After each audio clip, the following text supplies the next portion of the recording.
There's a subtle shift that happens in how people interpret what they're seeing. Usually starts with something visible, something measurable, something that looks like it should be improved. In this case, it was views, subscribers, engagement. And from that point, the confusion feels straightforward. If the numbers are low, then something must be wrong.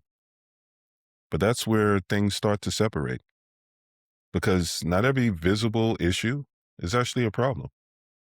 Sometimes it's a result. Sometimes it's constraint. Sometimes it's doing exactly what it's designed to do. And that distinction doesn't show up on the surface.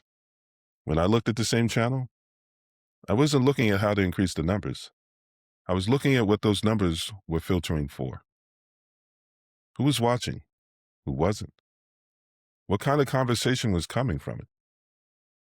Because in some systems, volume isn't the goal. Fit is.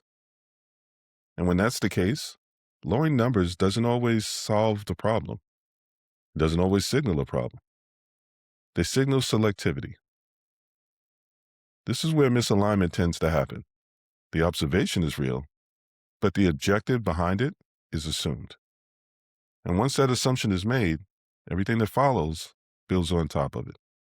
Solutions, recommendations, outreach, all aimed at improving something that may not need to be changed. This shows up in different ways, depending on the environment. In B2B, it often looks like optimizing for scale in a system designed for qualification. More leads, more reach, more visibility. Without recognizing those increases can introduce new problems.